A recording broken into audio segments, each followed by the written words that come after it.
Piénsalo por un momento. Nochebuena, la mesa puesta, la familia reunida y de repente alguien saca el tema político de actualidad. En menos de 5 minutos, lo que era una cena familiar normal se convierte en un campo de batalla. Dos hermanos que se quieren con locura terminan gritándose encarados frente a frente a un soplo de llegar a las manos.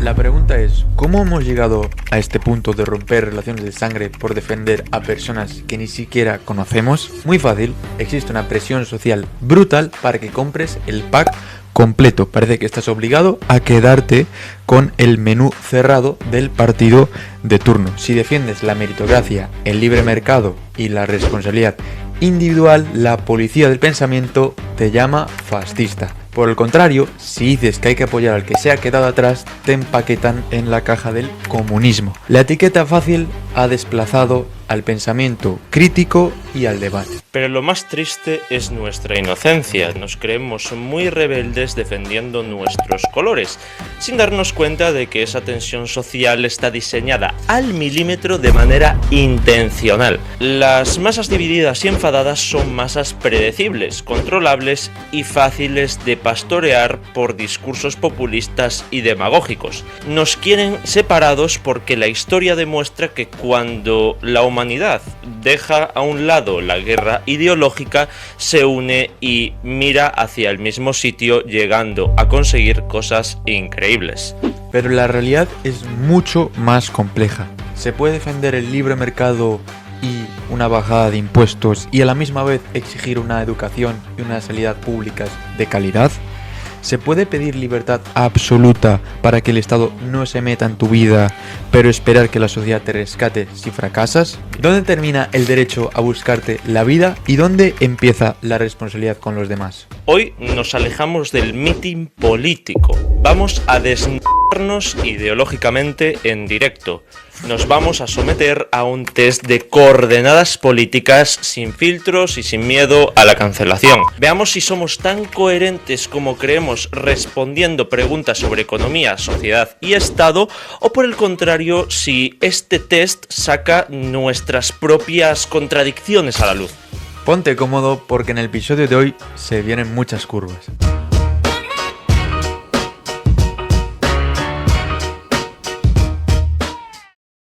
Muy buenas a todos y bienvenidos a un nuevo episodio de Garrison Avenue, y en el día de hoy se vienen cositas muy interesantes. Vamos a hacer un test ideológico para, tener conocimiento de nuestro mapa político, porque creo que estamos acostumbrados a empaquetar una serie de ideas y poner a la venta esos packs ideológicos. Me explico.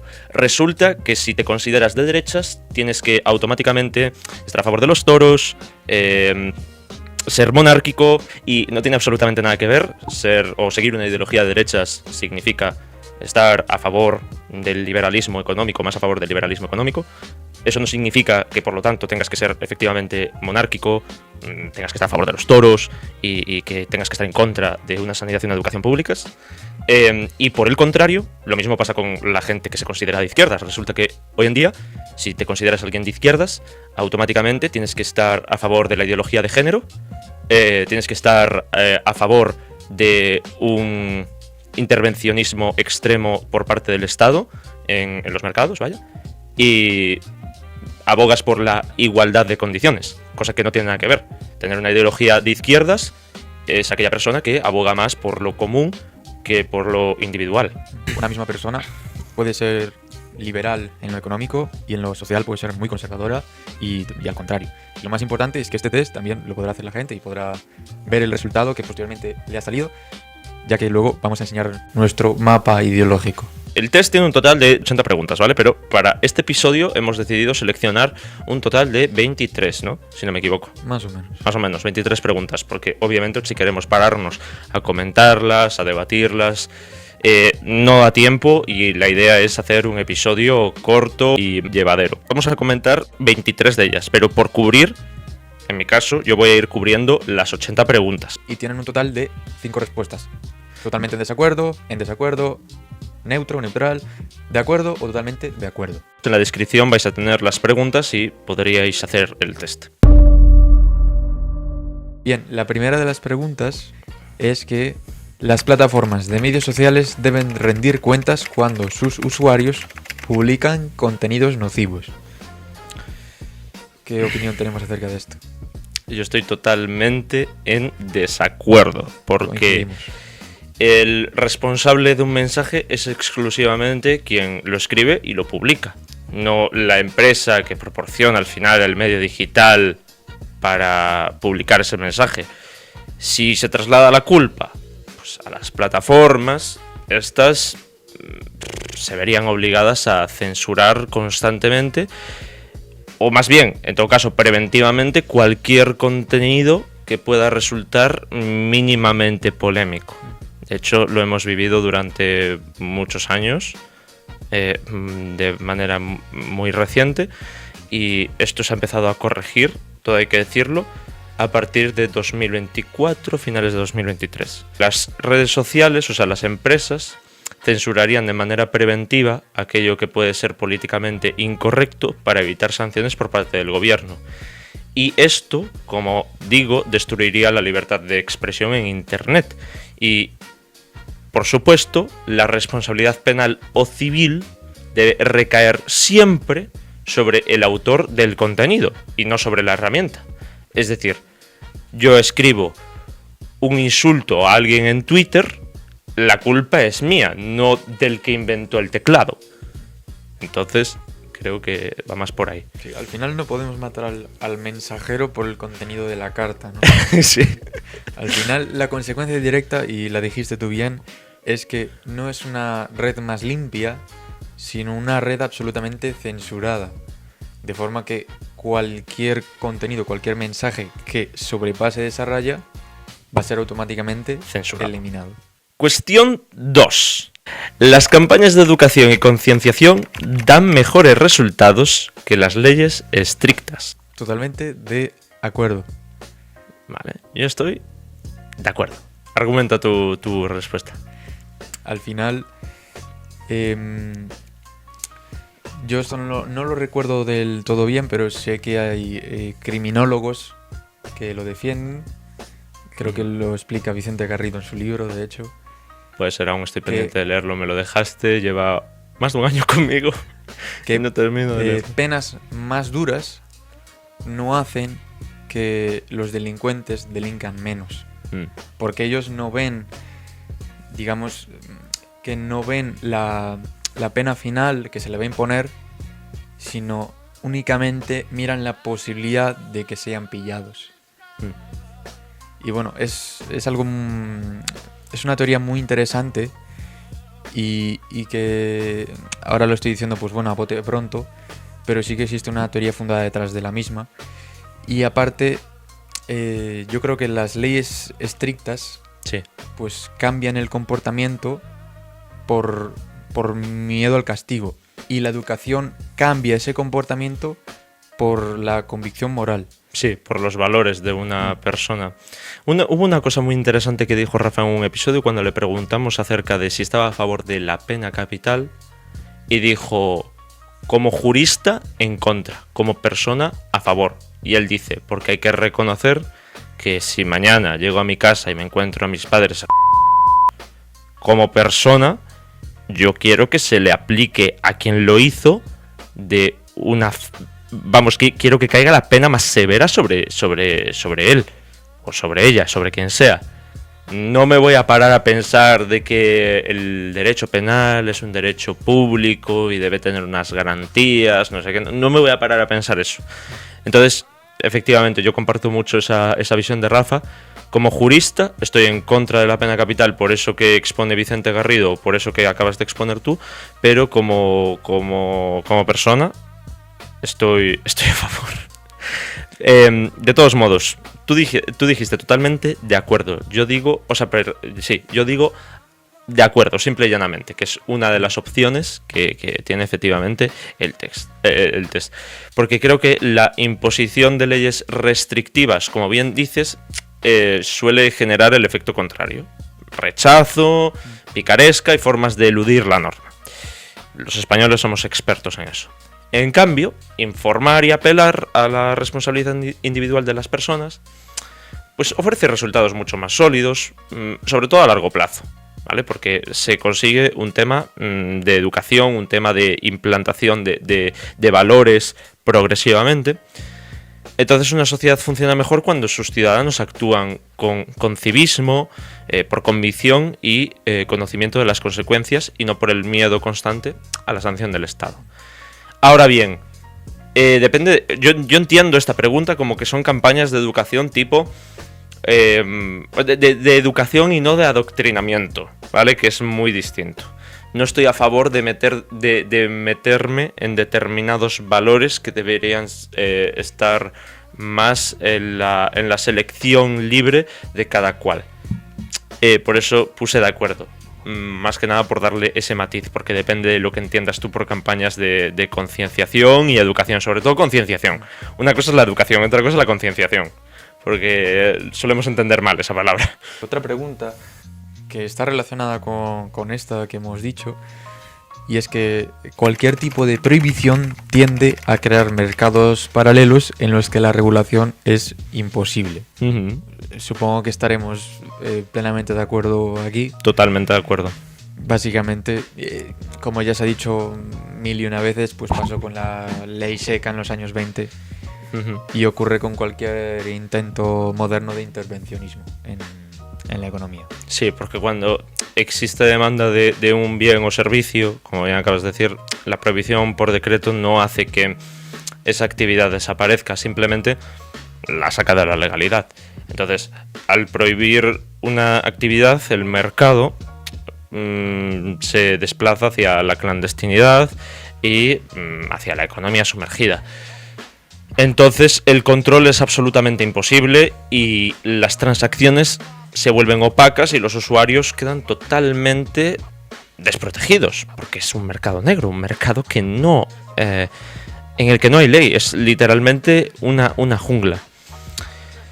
Con lo cual, en este caso, la garantía jurídica quedaría anulada, ¿no? No tienes ningún tipo de protección. No, Al no. final, casi que el Estado está cediendo su control. No es que lo ceda. Es que desaparece. No lo cede. O sea, el Estado. Que ese es el problema. Que después habrá una pregunta sobre el libre mercado que responderemos, pero ya llegaremos a ella. El Estado, yo creo que se debería preocupar simplemente por dar una serie de garantías al consumidor y tendría que hacer respetar el cumplimiento de los contratos. Punto. Yo lo dejo ahí. Una de las más interesantes, a mi juicio. La democracia es solo tan buena como el juicio del ciudadano promedio. ¿Qué opinamos acerca de esto? Totalmente de acuerdo. Vale, coincidimos en esta. Si el ciudadano promedio pues se desentiende de la fiscalización del poder y vota meramente por emoción o por el subsidio, pues la democracia genera tiranía, demagogia. Para defender la democracia, primero hay que ser realistas sobre sus límites. No es un sistema infalible, sino que es un reflejo de la propia sociedad que hay hoy en día. Como bien acabas de decir, un sistema democrático se basa en el voto de la mayoría, por lo que las decisiones del gobierno y el rumbo del país dependen directamente del nivel de formación, criterio y responsabilidad de sus votantes. Entonces, si el ciudadano promedio es propenso a dejarse llevar por un populismo, las promesas de gasto público insostenible o soluciones mágicas a costa del esfuerzo ajeno es lo que vende. Y la democracia no garantiza el éxito económico ni la libertad por sí misma. Si la base electoral, creo yo, carece de madurez y responsabilidad individual, al final el resultado es el clientelismo y la decadencia. Eso es lo que creo yo. Sí, al final, hoy existen medidas muy bonitas, pero a la población no les enseña el trasfondo que tiene. Sí. Y que realmente ahí es... La medida sí puede parecer muy bonita, pero el trasfondo tal vez no es tan bonito. Y es ahí donde está el verdadero problema, en el que, como tú mencionaste, si no tienes una sociedad formada, únicamente se van a quedar en el título, en el populismo, y no van a sí. ver en el cuerpo del texto de la ley, de la medida. Sí, exacto, cómo de trascendentales o cómo de realistas son esas medidas. Y ya no solamente eso, sino que, como dije al final, haces más propenso la creación de un sistema clientelar. Y a lo mejor esto que digo aquí es demasiado polémico, pero yo no estoy a favor de la democracia tal y como la pintan. Y no estoy a favor de ningún sistema dictatorial, ni muchísimo menos. Pero yo te lo digo de verdad, y me da exactamente igual lo que me diga la gente. Obviamente yo no voy a ser quien va a cambiar nada, por lo tanto me da igual, pero... ¿Que no? ¿Que no? ¿Que no? Cuidado, No, pero por lo tanto me da igual. El caso es que si para conducir tienes que hacer un examen, yo creo que para votar tienes que hacer un examen. Y a lo mejor yo me enfrento a un examen de voto y no estoy apto para votar, y punto, y ya está. Pero creo que abogo más por lo que llevaban en la antigua Grecia, ¿no? Una especie de paideia, por decirlo de algún modo. O sea, el gobierno de la gente sabia. El problema es quién dice que uno es sabio y que no. Exacto. O quién hace ese examen. Es muy relativo, por eso soy consciente de lo utópico de mi medida, ¿no? Porque al final, primero, ¿quién haría ese examen? ¿Bajo qué criterios? Y en cuestiones políticas e ideológicas, ¿quién dice lo que es correcto y lo que no? ¿Vale? Entonces, por eso soy consciente de que mi medida no puede ser muy aplicable, pero no estoy a favor de la democracia por lo que dice esta afirmación. Bien, las leyes que ignoran la libertad individual básica deben ser revocadas. ¿Qué opinas de esto, Anso? No podemos ser más liberales, por así decirlo, proteger más los derechos del individuo, que es para lo que está el Estado. Uh-huh. El Estado, el ordenamiento jurídico, lo que tiene que hacer es proteger esos derechos naturales del individuo, la vida, la libertad, la propiedad, y no para ser sus dueños, para ser controlados. De forma que cualquier ley que vulnera esta esfera individual del individuo es una ley que, digamos, que se convierte en una ley injusta y que atenta contra la libertad del individuo. Entonces yo creo que estoy totalmente de acuerdo con esta afirmación. Lo que tiene que hacer un Estado y un ordenamiento jurídico es proteger esos derechos naturales de los individuos y no pisotearlos. Siempre lo digo, soy don libertario, y creo que el único límite a la libertad de un individuo es que sus acciones no degraden ni pisen ni roben la propiedad o la vida de un tercero, de otro. Y si una ley anula la capacidad del individuo de decidir por sí mismo y de hacer lo que le venga en gana, siempre y cuando, como bien dije, no pisa ningún tercero, pues pierde su legitimidad moral, en mi opinión, y debe ser eliminada, pero al instante. El concepto de meritocracia no se aplica a una sociedad sin igualdad de oportunidades. Aprovecho para decir que tenemos un podcast sobre meritocracia, episodio número 6. Dejo aquí la tarjeta. Vale, listo, dime. Tenemos que primero definir qué entendemos cada uno por meritocracia. Al final se trata de premiar, digamos, a quien corre más rápido o se esfuerza más, pero que ha partido desde la misma línea de salida. La meritocracia parte de la igualdad de oportunidades. Lo que yo creo es que la igualdad de oportunidades está mal entendida y sobre todo la gente lo explica mal en lo que viene siendo la meritocracia. Yo en esto estoy en desacuerdo, ¿vale? Estoy en desacuerdo porque al final la meritocracia no exige que un punto de partida sea idéntico y milimétrico para todo el mundo, sino la ausencia de barreras legales que impidan el progreso del que se esfuerza. Entonces, pretender que la meritocracia sea una ilusión porque unos nacen con más recursos que otros, creo que es la excusa perfecta, sinceramente, para justificar el igualitarismo por decreto.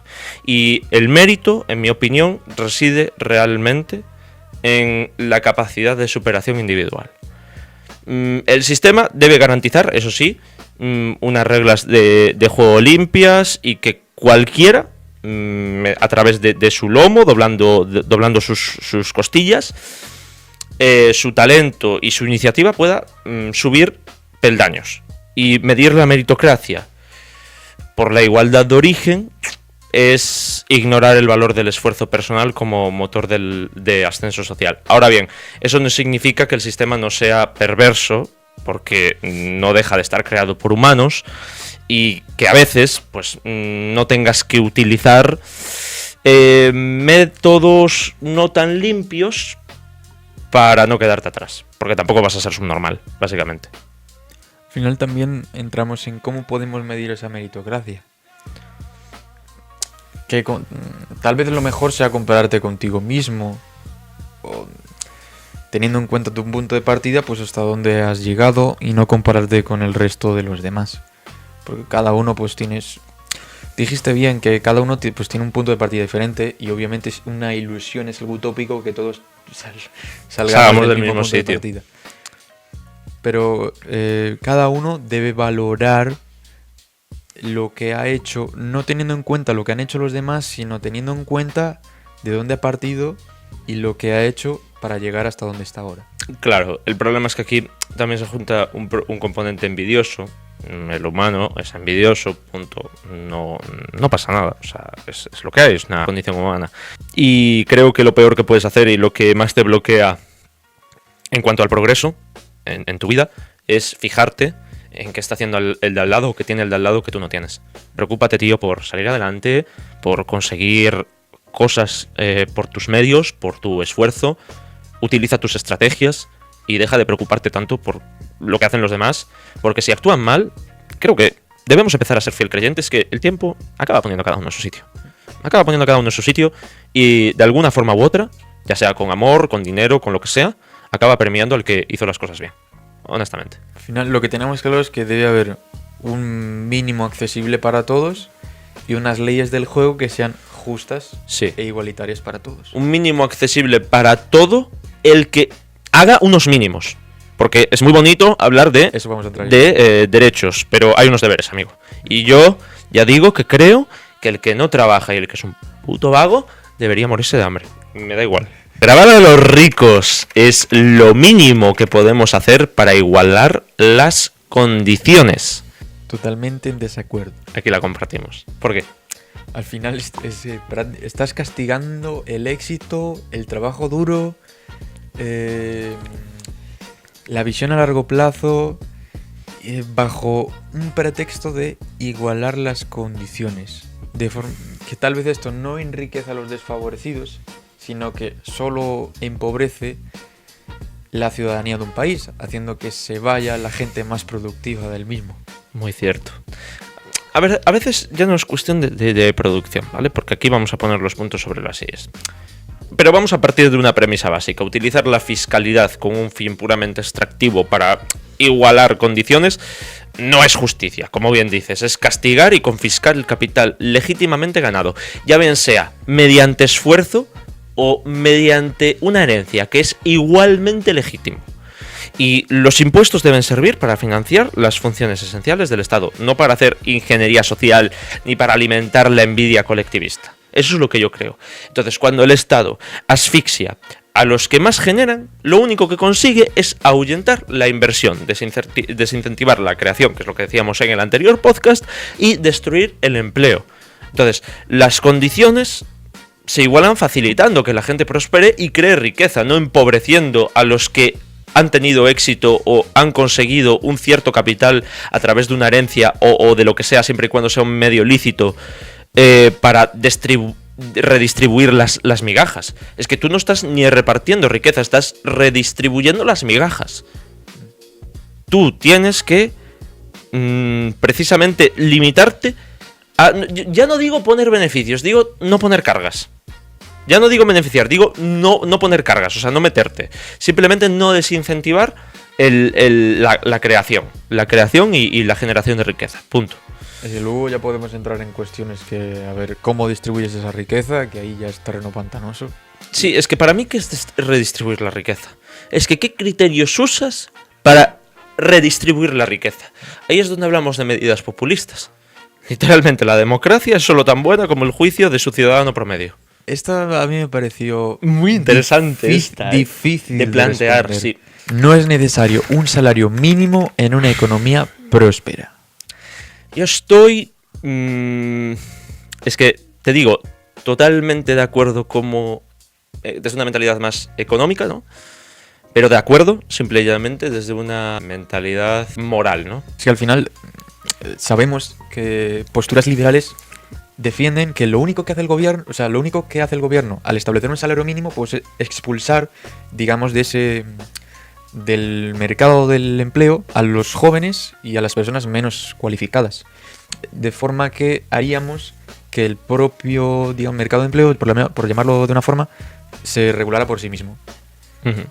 Pero siempre lo miras desde el otro lado y le das la vuelta y tal vez como hoy en día tenemos tan presente la existencia de un salario mínimo, pues incluso le tenemos respeto o miedo a eliminarlo porque tampoco sabemos cómo reaccionaría la sociedad ante ello. Sí, es que es por eso por lo que te lo decía. Entonces, los salarios yo creo que deberían subir de forma natural debido a la competencia entre las empresas por captar el mejor talento disponible. Al final, el valor de un empleo lo determina la productividad que genera y el acuerdo voluntario entre trabajador y empleador, y no un decreto político. Creo que, como te digo, desde un punto más económico, imponer un salario mínimo por ley es un mecanismo artificial que fija una barrera de entrada al mercado laboral, destruyendo el empleo de los más jóvenes, como bien dices, o menos cualificados y obligando a muchas actividades a refugiarse en la economía sumergida. Porque nunca serían capaces de llegar tan siquiera a ese mínimo. Creo que estoy, eso sí, a favor de un mínimo vital, pero no de un salario mínimo interprofesional, digamos. Considero que debería haber un mínimo abonable, que a fin de cuentas podría ser lo mismo, pero es que, claro, el mínimo vital siempre se considera más bajo que lo que es el salario mínimo interprofesional. El salario mínimo interprofesional estás a voz de decretazo, imponiendo en todos los sectores de la economía porque sí, un mínimo sin tener en cuenta las condiciones que tiene cada uno de ellos, sin tener en cuenta las condiciones a las que se puede enfrentar cada empresa, cada trabajador. No tienes en cuenta nada de eso. Creo que efectivamente eso es matemático. Dices, vale, pues si una persona promedio consume esto y esto, de estimación al mes le haría falta tanto dinero. Al final, la cantidad monetaria, o sea, más cantidad monetaria no significa tener mayor capacidad de compra. Con lo cual, creo que es inútil. El libre mercado es una ilusión que, en última instancia, solo beneficia a los de arriba. Perro flauta de manual. Yo creo que el libre mercado puede ser de las herramientas que más ha sacado a humanos, a ciudadanos, a personas de la pobreza. De la pobreza, sí. Es que es inútil pensar. Lo que sí es perjudicial es el capitalismo de amiguetes o el capitalismo de Estado, que es donde las grandes multinacionales y el Estado tienen sus chanchullos. Así para que se me entienda. Las grandes corporaciones usan la regulación a su favor porque se lo pueden permitir para asfixiar a los pequeños competidores y proteger su monopolio. Y eso es lo que a mí me parece que está mal y me parece que no es progresar. Y eso es lo que, si se pudiera, se tendría que abolir. O sea, el capitalismo de Estado, el capitalismo de amiguetes. Sí, al final, en un mercado libre, digamos que esas empresas, no decíamos aquí, solo beneficia a los de arriba. Esas empresas de arriba solo se mantienen si sirven a las necesidades de los ciudadanos. De forma que, si se descuidan durante un pequeño momento, pues un competidor más pequeño y más ágil y con una buena idea, pues puede superarlas. Como hablábamos antes, como hablabas tú de ese capitalismo, no de amiguetes, esto no podría pasar, porque al final se repartiría en el mercado entre ellos. Es que, si te das cuenta, ya que tanto nos gusta hablar de democracia, es que yo creo que el libre mercado es el sistema más democrático que existe porque, joder, se basa en la soberanía del consumidor. O sea, una empresa solo se mantiene arriba si es capaz de ofrecer un buen producto o servicio que la gente elija comprar libremente porque le aporta valor. Y aparte, es lo que te digo, hace que cualquiera, da igual el punto en el que esté, si tiene un buen producto o servicio, pueda salir de la pobreza. Entonces me parece la medida más democrática que hay. Y el tema de crear una empresa también me parece la medida más democrática que hay. O sea, literalmente, cualquier persona, aunque no tenga la EGB, puede crear mañana una empresa. Que te vaya bien o no, eso ya es distinto. Ahí ya no me meto. Pero, o sea, me parece que es lo más democrático que hay, honestamente. Siempre que todo el mundo pues tenga mínimo accesible, pues una regulación adecuada, Sí. con ciertas premisas. Pero sí es cierto que el libre mercado es lo más democrático que existe.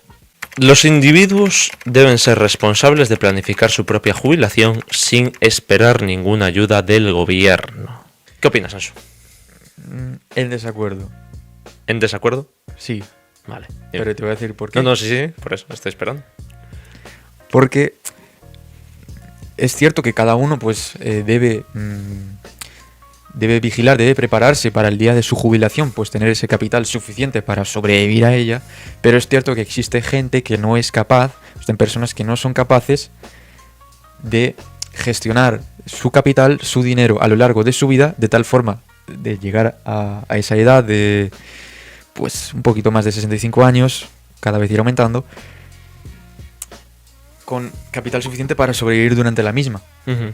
Es decir, si dejáramos que cada uno se gestionara su propia jubilación, tal vez mucha gente acabaría en la calle, simple y llanamente por el hecho de que no se sabe gestionar, no sabe gestionar su dinero. Uh-huh. Y el Estado, pues ahí sí es cierto que debe asumir parte de esa responsabilidad, que no toda. Claro, es que yo por eso no estoy ni de acuerdo ni en desacuerdo, sino que yo marqué una neutral. Neutral porque depender exclusivamente del Estado para el futuro financiero de las personas, o sea, de tu jubilación, me parece una temeridad. ¿Vale? Entonces, el sistema de pensiones público actual funciona como un esquema de reparto donde los trabajadores activos, como bien hemos dicho numerosas veces en este podcast, pagan a los jubilados actuales, y ante el envejecimiento demográfico este modelo es matemáticamente insostenible a largo plazo. Entonces, antes no, porque la pirámide no estaba invertida como está ahora, sino que había más jóvenes que ancianos y la esperanza de vida no era tan larga como ahora. Tú antes te jubilabas y podías vivir 5 años más aproximadamente debido a la esperanza de vida. Entonces, claro, al Estado no le suponía un gran gasto en cuanto a presupuesto. El problema es, efectivamente, cuando no entran los trabajadores suficientes y cada vez el número de jubilados es más. El problema no es que el número de jubilados sea más, sino que cada vez viven más, ¿sabes?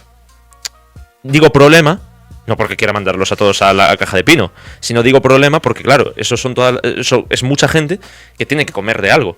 Y claro, si no está trabajando, no produce, de algún sitio le tiene que entrar algo de dinero. Lo digo por eso. Y claro, al final, si tú lo alargas en el tiempo, estás agonizando a la gente joven, que es al final a la que le toca prosperar de algún modo. Entonces es por eso por lo que creo que el Estado, en cuanto a las pensiones, siempre debería garantizar un mínimo vital y después un sistema de capitalización para un extra. Es decir, para aquello de ir a comer un domingo, irse de vacaciones, etcétera. Y después ahí ya sí que cada uno, en base a sus ahorros, pues va a tener más o menos lo que te decía el otro día. El que gane más va a poder tener más, pero por el simple hecho de que tiene mayor capacidad de ahorro y puede permitirse el hecho de llevar más dinero a una cuenta de interés compuesto. Y el que tiene menos, pues no se va a poder llevar esas cantidades a una cuenta de interés compuesto y va a ganar menos. Ahí ya entramos también en la educación financiera que recibe cada uno. El gobierno debe proporcionar asistencia sanitaria gratuita a todos los ciudadanos. Pues yo estoy aquí muy de acuerdo con esta frase. Yo también estoy muy de acuerdo. A mí me parece que la sanidad y la educación pública, antes hablábamos de que el libre mercado era también de los grandes, bueno, ha hecho a gente muy rica, pues también tener una sanidad, una educación pública, tener esa base, pues también ha hecho que muchas familias, que muchas personas, pues puedan escalar en la pirámide social, digamos. No, y ha hecho que de algún modo... O sea, que después algún loco me pondrá el ejemplo de Estados Unidos. Pero claro, es que si tú enfermas, no hay libre mercado que te valga, amigo. ¿Sabes? O sea, seamos también claros y honestos y serios. Al final, el hecho de que haya una sanidad, siempre lo digo, una sanidad pública y una educación, hace que las familias tengan, o la gente más pobre tenga un aliento, ¿no? Y no se tenga que preocupar por, oye, enseñar a leer y a escribir a sus hijos, enseñar los básicos, y por lo tanto tampoco tener que pagar una factura del médico, y puede, sin problema ninguno, ir a esta tienda de ropa a comprarse esta camisa o ir al bar Manolo a tomarse una Coca-Cola 2 días a la semana, ¿sabes? Puede consumir eso o sea, al final hace que el libre mercado sea viable, de algún modo. Bien, seguimos. Bien. Los programas de bienestar social son un despilfarro del dinero de los contribuyentes. Yo aquí no entendí del todo a qué se refiere con programas de bienestar social, porque puedes meter en un mismo saco sí, pues, cosas que están bien y que no. Entonces, tampoco me mojé. Yo eso, mira, te digo que me mojé, pero siempre pensando el lado malo, ¿vale? Lo siento, soy Satanás. Entonces, mi postura aquí, estoy de acuerdo con esa afirmación, ¿vale? Al final, en la gran mayoría de los casos, el asistencialismo estatal masivo se convierte en un pozo sin fondo de ineficiencia y clientelismo político. Y cuando el Estado crea subsidios permanentes y ayuda sin exigir contraprestación alguna a cambio, pues destruye el incentivo que la gente tiene para esforzarse, buscar empleo y pues, aportar valor al mercado. Y se termina premiando la apatía y penalizando al contribuyente que madruga y financia la fiesta doblando la espalda. Entonces, los recursos del contribuyente deben limitarse únicamente a situaciones de emergencia extrema y temporal, no a construir una red de dependencia crónica que anula la responsabilidad individual. O sea, al final también en programas de bienestar social podemos meter tanto pues pequeños impulsos a empresas para que contraten gente con discapacidades, como también pues puede ser un programa de financiación de No, claro, es que yo estoy o sea, es que para empezar, de eso, cuando leo esas noticias de hemos financiado a la vulva parlante de México, que no estoy de coña, o sea, eso es una partida presupuestaria. Hemos financiado a la vulva parlante de México. ¿Qué cojones es eso, tío? Yo creo que hay cosas más serias en tu puto país antes que la vulva parlante de México. Y es que además, el nombre ya mete miedo, tío. No, es que se llama así, la vulva parlante. Y tú eres un normal. Tú eres un delincuente, o sea, ¿qué coño haces tú gestionando el gasto público? Tú eres un puto animal, tú eres un desgraciado. Yo así te lo digo. O sea, es que no me parece ni medio normal. Yo cuando veo que de repente financiamos no sé qué mierda del Congo y la vulva parlante de México, tío, a mí me dan ganas de quemar las calles. Yo te lo digo de verdad. Porque me parece una tomadura de pelo que haya listas de espera interminables en el hospital, que los profesores estén pidiendo docentes de asistencia para aquellas personas con discapacidad en las aulas y te dediques a mandar dinero que podría ser perfectamente el sueldo de 3 profesores de asistencia en las aulas al año a una cosa que no es ni de tu país. Y me gustaría analizar la eficiencia y eficacia de ese proyecto. Comprar toneladas de plastilina para posteriormente con la plastilina hacer órganos de reproductor masculino y femenino. Muy bien eso, exacto. Cursillos. Las empresas extremadamente ricas son una amenaza para la libertad, tanto como un dictador.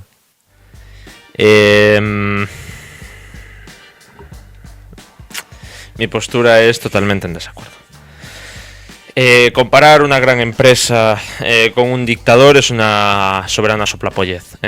Un dictador posee el monopolio de la fuerza del Estado, puede confiscar tu propiedad, meterte en la cárcel o anular tus derechos por decreto.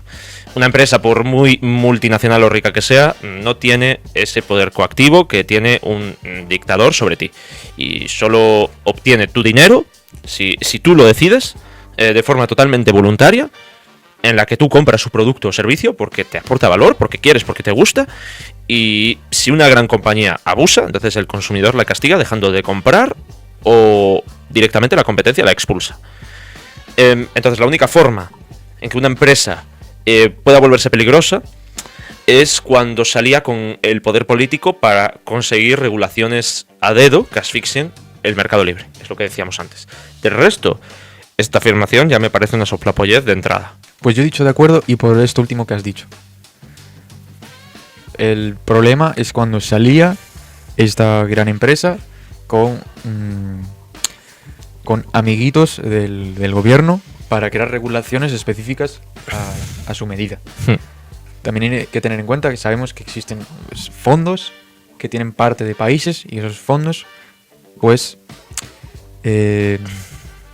digamos que redactan leyes o son capaces de influir en las leyes de sus políticas. Sí. Y eso hay que tenerlo en cuenta. Sí, eso no lo hemos negado. Tanto tú como yo tenemos posturas bastante liberales, digamos, y somos conscientes de eso. O sea, de hecho, lo dijimos, que de lo que no estamos a favor es del capitalismo de amiguetes y del capitalismo de Estado. Vamos a una que tal vez te vaya a gustar. No sé, lo sé. ¿Le dices tú o...? Dila tú. O la digo yo, venga, va. La fiscalidad progresiva castiga injustamente a los que más ganan por su éxito. ¿Qué opinas aquí, Anso? Totalmente de acuerdo. Vale. Esta la podemos conectar con la pregunta que hicimos anteriormente. ¿Cuál? Grabar a los ricos. Era la de grabar a los ricos. Eso sí. Vale. Es lo mínimo que podemos hacer para igualar las condiciones. Vale. Si quieres, meto yo ya el palo. La progresividad fiscal no es más que un castigo directo al éxito, al esfuerzo, al medio lícito de conseguir una fuente de riqueza, como bien puede ser una herencia, y al talento. Y que cuanto más ganes, mayor el porcentaje de tu dinero que se queda al Estado. Para mí altera por completo la lógica del mérito. La lógica del mérito o la lógica del premio.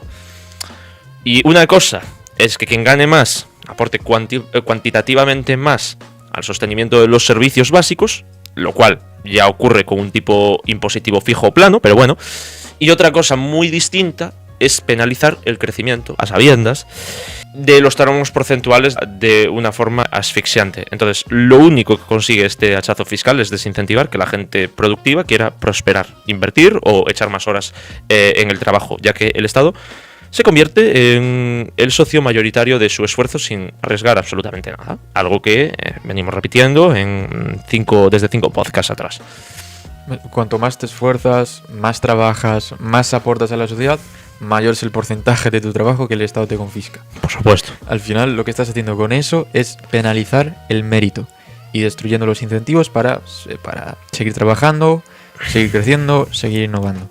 La redistribución de la riqueza es una respuesta válida a la desigualdad económica. Mi postura es totalmente en desacuerdo. O sea, la redistribución forzosa de la riqueza es una falacia colectivista que parte de una base inmoral. O sea, quitarle el dinero de forma coactiva al que lo ha ganado legítimamente para dárselo a quien no lo ha generado, me parece un sacrilegio.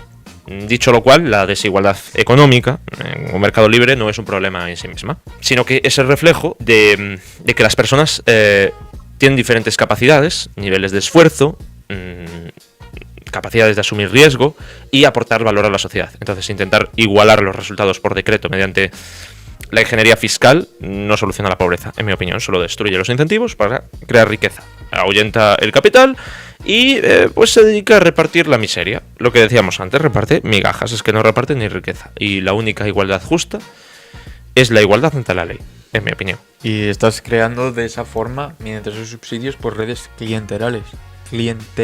Sí, sí. Perdón. Es que todo se basa en un clientelismo político que mantiene al gobierno de turno. No hablo de ninguno en específico, al gobierno de turno años y años y años. Y cuando ya no tiene más capacidad para saciar esas redes clientelares, pues es cuando se le acaba la fiesta. Lo que tienes que hacer no es repartir esas migajas, como bien dijiste, sino dotar a todos de esas mismas herramientas, de esa educación, de esa sanidad, de esa libertad, para que por su propia cuenta esas personas sean capaces de generar esa riqueza. Mira, suelto frase célebre del día. no te dediques a repartir las migajas, sino que haz la tarta más grande para que todo el mundo se pueda llevar un trozo. Poeta. Generar empleo es más beneficioso para la sociedad que reducir la desigualdad. ¿Qué opinas? Sí, esto lo conectamos con lo anterior. Yo estoy de acuerdo. Totalmente de acuerdo. Es lo que decía yo hace un momento, de que le estás proporcionando herramientas para que creen su propia riqueza, en vez de darles subsidios para crear esa red clientelar y que de alguna forma te lamen el culo. Sí. Sí, básicamente. Sí, eso. RTV, Telepedro. Ahí vamos a salir próximamente. Va. Nada, sería un orgullo salir ahí. O sea, significa que estaríamos haciendo las cosas muy bien, la verdad. Cierto. Bueno, sexo también. Al final, obsesionarte con reducir la desigualdad mediante subsidios y, como bien dijiste, redistribución, solo sirve para crear redes de dependencia crónica del Estado. Y es infinitamente mejor para la sociedad crear puestos de trabajo, un entorno dinámico donde las empresas compitan, contraten y generen valor, que un sistema donde todos están estancados. O sea, un sistema que opta por la mediocridad igualitaria, básicamente. La siguiente a mí me gusta bastante. Yo la tengo, vamos, muy corta es mi respuesta. Sí. Las artes y los deportes no deben ser financiados por el gobierno. Mi postura, totalmente de acuerdo. Expondré mi punto con una frase que dije hace mucho tiempo y de hecho se la escuché a Javier Milei hace muy poquito. Si eres artista o deportista y recibes financiación del Estado, entonces no eres ni artista ni deportista, eres un empleado público. Punto. Yo te lo dejo ahí. Y que me lo quiera negar, que venga, adelante. Ya me dirá a mí cuál es la diferencia. Pequeño paréntesis. Yo no hablo de grandes deportistas, yo hablo de, pues, pequeños chavales jóvenes, que ahí sí que podemos entrar, que o en pequeña cultura de un país, que ahí sí que me parece me bien refiero, que esté financiado. Claro, una cosa es un deporte de recreo, un deporte de patio, ¿vale? O sea, yo que sé, pagarle el entrenador, ¿vale? A unos chavales para que puedan competir en una liguilla. Eso yo no hablo de eso. Hablo de un Eduardo Casanova. No es un problema decir que a mí me parece un subvencionado. No puedes aparecer en un vídeo diciendo que tú al presidente del gobierno le pedirías más dinero para seguir haciendo tus películas. Eso es como, tío, no me cuentes milongas. O sea, si tú hicieras buenas películas o cosas que a la gente le interesasen, no tendrías la necesidad de pedirle dinero al Estado. ¿Cuánto dinero le pidió Santiago Segura al Estado? Vale, pues ya está. Bueno, básicamente opinamos lo mismo, menos obviamente pues en ese aspecto, en ese pequeño paréntesis que hay que hacer. Sí, o sea, ese pequeño paréntesis que no entiendo. Tú, un deporte de recreo, como te digo, un deporte para llevar una vida activa o así de los chavales. Sí, un club de fútbol. O incluso competiciones, ¿sabes? Sí, eso es distinto. Eso es distinto. Yo no estoy hablando de eso. Yo hablo de un deporte de élite, un deporte que se considera profesional. Si no eres capaz de generar dinero con tu deporte es porque no eres lo suficientemente bueno. Y déjalo ahí. No vayas a pedirle dinero al Estado. Otra cosa es que me digas, no, estoy practicando mi deporte porque me gusta y también me gusta competir. No es, oye, mira, dame dinero porque pretendo vivir de mi deporte. Vete a tomar por el culo, entonces es que no eres lo suficientemente bueno. No sé si viste que una vez se lo preguntaron a Rafa Nadal. ¿No te acuerdas? ¿No lo viste? Creo que ya sé a lo que te refieres. Dilo para situarnos. A ver, ahora no lo recuerdo del todo bien, pero vamos, un periodista le hizo una pregunta a Rafa Nadal acerca de si los hombres y las mujeres en el tenis deberían cobrar lo mismo. Y Rafa Nadal le respondió, ¿acaso las modelos mujeres ganan lo mismo que los modelos hombres en el mundo de la moda? No, porque no generan lo mismo. Vale, pues ya está. Siguiente pregunta. Y quedó como un señor. No, ahí quedó gafas de fucker, música del Padrino por detrás. Hay que dejar que el mercado se autorregule sin la interferencia del gobierno. Esto no tiene mucha mayor respuesta. Estoy de acuerdo, sí o no. O sea, de acuerdo.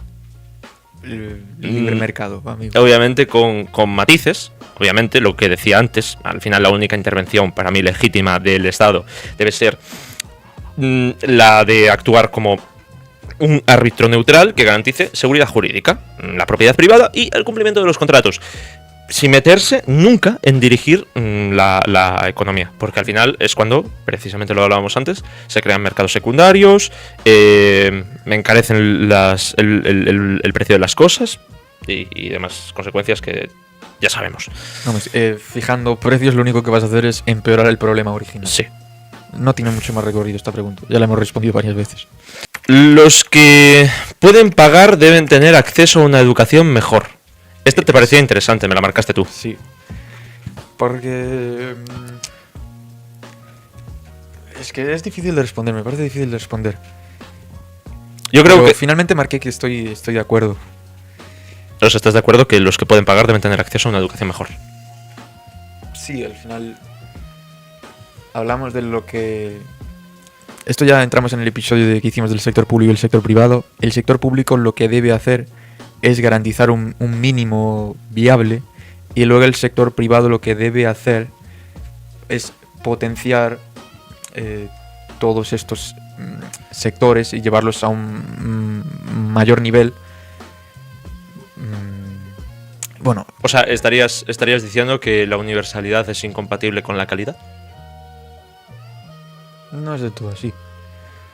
Porque yo creo que caben las dos. Me refiero, al final a mí de nada me sirve poder meter a todo el mundo en un sitio si no les estoy aportando unos mínimos necesarios o aportando valor a un... Porque, claro, si yo como Estado no potencio lo más importante, que es la cultura de mi pueblo, al final, para que se desarrolle y tener una economía fuerte, me estoy pegando un tiro en el pie. Entonces de nada me sirve garantizar una universalidad si después no voy a poder potenciar mi economía gracias a tener un pueblo culto, un pueblo informado, un pueblo sabio. Tal y como se plantea la pregunta, de entrada rechazo la redacción de la frase, porque confunde un derecho de elección con una imposición estatal. O sea, las cosas no funcionan así. En la red pública, el servicio debe ser uniforme e igual para todos los usuarios que dispongan de él. Financiado por los impuestos, obviamente. Y fuera de ahí, no es que alguien deba tener acceso por decreto a algo mejor. Es que cualquier familia tiene el derecho inalienable de decidir libremente en qué gasta su dinero limpio. Si tras pasar por el hachazo fiscal, pues alguien prefiere destinar sus ahorros a pagar una escuela privada de prestigio, buscando la excelencia de sus hijos, allá él. O sea, la libre elección es sagrada, pero es un acto de libertad de mercado y no un privilegio decretado por ley, porque tal y como plantea la pregunta, se puede interpretar que los que pagan más deben tener acceso a mejor educación, porque sí, por ley, porque pueden permitírselo. Eso que me dice, universalidad y legalidad, yo creo que ahora que lo he pensado, no son términos contrarios. Es decir, un sistema público puede ser de calidad siempre y cuando tenga unos recursos adecuados, una financiación, una buena financiación, unos buenos profesores, unos buenos colegios, unas buenas estructuras. Sí. Todas las necesidades básicas deben ser incondicionalmente gratuitas. ¿Qué opinas de esto, Ansu? Totalmente en desacuerdo. Vale, bien. ¿Por qué? Porque nada en este mundo es realmente... es gratis, porque siempre va a haber alguien que por eso que tú tienes gratis pues haya trabajado, se haya esforzado, y hay que remunerarle ese trabajo, ese esfuerzo que ha realizado, para que ese bien, ese producto, ese servicio pues sea gratis. Completamente de acuerdo. O sea, al final el Estado debe limitarse a garantizar un suelo de mínimos esenciales muy tasado y temporal para emergencias, y no se tiene que dedicar en ningún caso a subvencionar la vida de la gente a costa del lomo ajeno, porque es muy bonito decidir en qué se mete dinero con el dinero que precisamente no es tuyo. Al final, si me das una casa, me das agua, me das electricidad, me das gas, Me das todo. ¿para qué voy a trabajar? No, es que si por esa regla de 3 nos ponemos, eso solo tendrían que dar a los ricos, porque aportan más. No al pobre. Entonces estás castigando también al rico, y eso que es el que más paga. Porque en teoría si pagas más, me remito a la pregunta de antes, me parece una soplapollez porque bueno, estamos hablando de servicios públicos que lo que los caracteriza de base son la universalidad, aunque tanto tú como yo estamos de acuerdo que universalidad y calidad no son incompatibles. Pero si nos ponemos a eso, en teoría, en base a un libre mercado y demás, oye, si lo queremos aplicar al dedillo, entonces el que más paga debería recibir eso, esos beneficios. Y el que es pobre se debería joder. Si queremos aplicarlo al dedillo, no os preocupéis que lo aplicamos. ¿Debería haber un límite a la cantidad de dinero que puede heredar una sola persona? Totalmente en desacuerdo. Sí. Al final, limitar las herencias es un ataque directo a la propiedad privada y al esfuerzo familiar. Y cuando una persona ahorra, invierte y genera riqueza a lo largo de su vida, ya ha pagado de sobra todos los impuestos correspondientes por ese dinero limpio y su derecho a decidir es al final el destino de su patrimonio y a dejar el fruto de su trabajo a sus hijos, y eso es sagrado. O sea, confiscar el patrimonio acumulado por encima de un límite arbitrario para que pues se lo quede la burocracia estatal es castigar la previsión, el ahorro y el instinto natural de protección familiar. Lo has dicho mogollón de ocasiones. Esos bienes, esas propiedades ya han tributado múltiples veces a lo largo de su vida. Sí.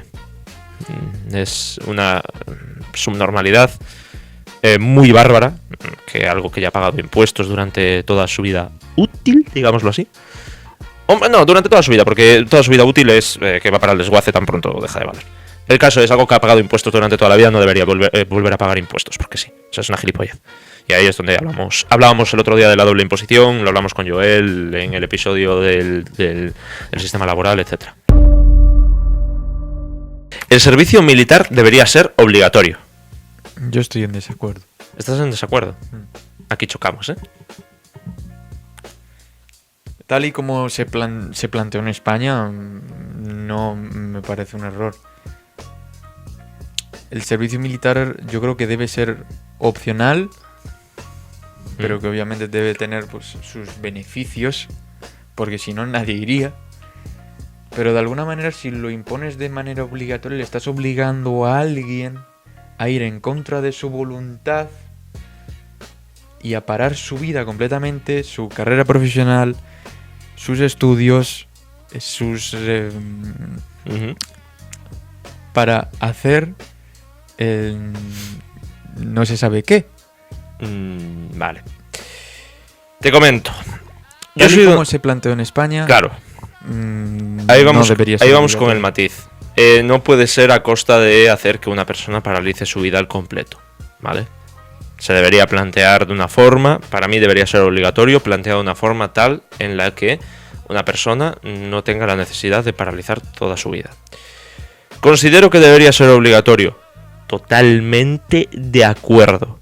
Estoy completamente a favor del servicio militar obligatorio porque al final una sociedad próspera no solo se sostiene con derechos, sino también con deberes fundamentales. Sobre todo hacia la comunidad que protege tu libertad y tu propiedad. En caso de guerra, te ves obligado a proteger tu libertad y tu propiedad. Y pasar por la mili inculca principios esenciales que la sociedad de hoy en día considero que ha perdido. Como por ejemplo la disciplina estricta, la cultura del esfuerzo, la resistencia ante la adversidad y un respeto profundo por la soberanía de tu país.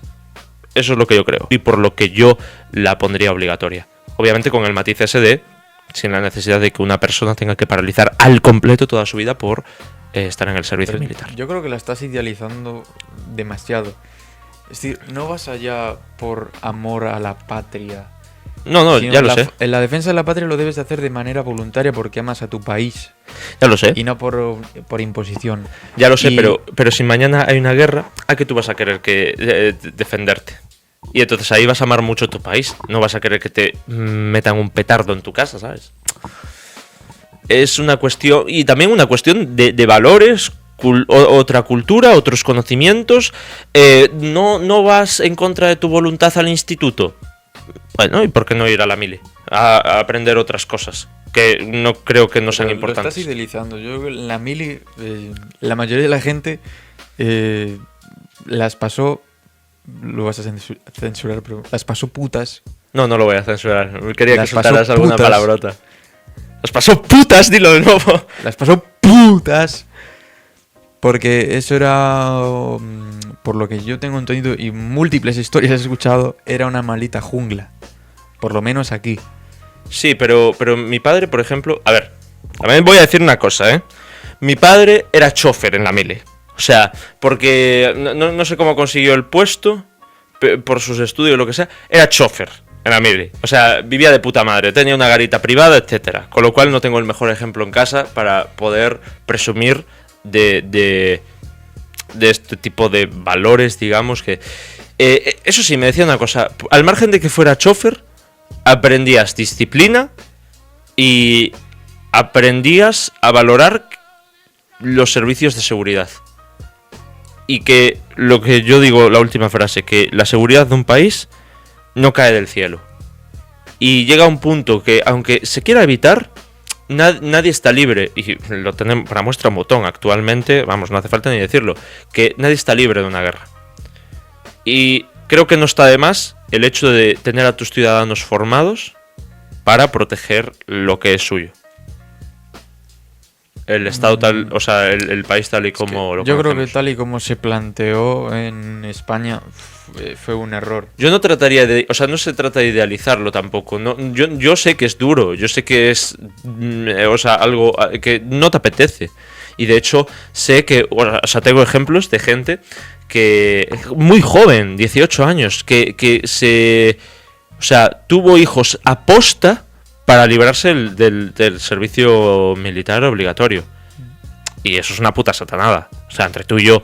Pero es que yo creo que precisamente por ser tan estricto y no ser más laxo, porque creo que hay hueco para todo en la vida, al igual que tienes que hacer un curso de lo que sea, ¿por qué no hacer un curso militar? Un cursillo militar que te ocupe unas horas. Es obligatorio, punto, se acabó. Al igual que, yo qué sé, dime una cosa que sea obligatoria, tío, en el país. O sea, yo Como dices, la educación, ir al colegio. Sí, ir al colegio. O sea, todo el mundo... es obligatorio que toda persona menor de 16 años esté escolarizada. De los 6 años a los 16, si no me equivoco. Entonces, tío, de igual forma... Pasas unos meses, 6 meses, lo pondría yo, de servicio militar, un cursillo militar. Tienes diferentes opciones, o sea, puedes hacer el régimen estricto o un régimen de unas horas, 4 horas por la tarde o una mañana, que vas allí, no tienes que paralizar tu vida y aprendes. Y ves otras cosas, otro mundo, y aprendes a valorar, pues como te digo, otras cosas que antes quizás no eras tan consciente de ellas. A ver, es una cosa que no hemos vivido y tampoco somos expertos aquí ni nada. Personas que lo hayan vivido, pues obviamente pues contarán su experiencia y más informadas que nosotros. Pero yo repito y recalco que tal y como se montó en España, tal y como se hizo, yo creo que es un error, que hubo gente que la destinaron a Ceuta o a Melilla o donde te tocara, y tú eras de Galicia o del País Vasco o de Asturias o desde donde fuera, y pues muchas veces lo que se trataba, que sí que hay ciertos valores que me parecen adecuados, tener el respeto, de disciplina, educación, pero muchas veces se trataba de putear a los que entraban. De muchos las pasaron putas y tal vez si fuera, se planteara de una forma correcta y que no paralizara tu vida, sino que fuera totalmente paralela, pues tal vez lo vería mejor con buenos ojos. No, sí, y yo, ojo, que he partido de la base de que no estoy de acuerdo de cómo se planteó, y sobre todo esos matices que acabas de decir tú, que yo no los tuve en cuenta. Lo de, oye, te mandan a tomar por el culo y tú dices, tío, no, puedo hacer la mili aquí soy de Galicia, ¿puedo hacer la mili en Galicia? Sí, pues entonces ¿por qué cojones me mandas a Ceuta, tío? Tú eres tonto, a Ceuta mándalos de Ceuta, punto. No hay más. Y si alguien pues tiene ilusión de largarse a otro sitio, pues que decida largarse a otro sitio. Ahí sí que estoy de acuerdo, o sea, digamos con ese tema de libertad, pero que es algo por lo que no estaría de más pasar. Yo creo que no haría daño a nadie, honestamente. Si se plantea de una forma correcta. Ojo. En mi caso, los resultados del test me dicen lo siguiente. Fuerte orientación hacia el libre mercado y la responsabilidad individual. Rechazas la redistribución, los impuestos progresivos y el gasto social como principio general.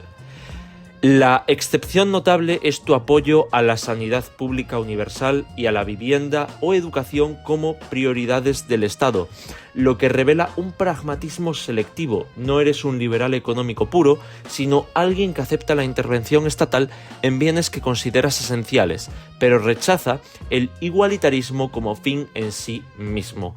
Aquí aclaro que no estoy a favor de que el Estado cubra la vivienda, sino de que la prioridad del Estado sea en garantizar una vivienda económica. Por el lado social combinas rasgos conservadores, valores familiares, identidad nacional, servicio militar, requisito lingüístico para la inmigración, rechazo a la discriminación positiva, con posiciones abiertamente liberales en derechos civiles, apoyo al matrimonio homosexual, rechazo al paternalismo estatal en la crianza. No sigues una línea doctrinal rígida, tu conservadurismo es cultural y comunitario, no moral y religioso. Y por último, en cuanto a gobernanza, es el eje más coherente. Desconfías sistemáticamente del Estado como aparato de control, rechazas la vigilancia, las filtraciones como traición y la responsabilidad delegada en plataformas digitales. Paradójicamente, aceptas liderazgos ejecutivos fuertes y que la seguridad nacional opere al margen de la opinión pública, lo que sugiere que tu escepticismo va dirigido a la burocracia y la regulación, no necesariamente al poder en sí. Lo que refleja mi mapa ideológico es que posee un perfil liberal conservador con un matiz libertario, que es básicamente lo que me esperaba. En cuanto al eje económico, me muestra una clara preferencia por la economía de mercado y la eficiencia privada, rechazando entre otras cosas por la fiscalidad progresiva, la redistribución directa de la riqueza y los límites a la herencia. En segundo lugar, en cuanto al eje social e individual, una tendencia clara hacia lo tradicional e individualista. Un perfil conservador en lo cultural y moderado con elementos claramente liberales en materia de derechos civiles. Y por último, en cuanto al tercer eje, el eje de la gobernanza, básicamente me muestra un escepticismo institucional, una desconfianza significativa hacia el poder gubernamental y la vigilancia estatal. Eso es todo. Bueno, pues nada, vamos a dejarlo aquí y esperamos que os haya gustado y nos vemos en el siguiente episodio. Adiós. Hasta luego.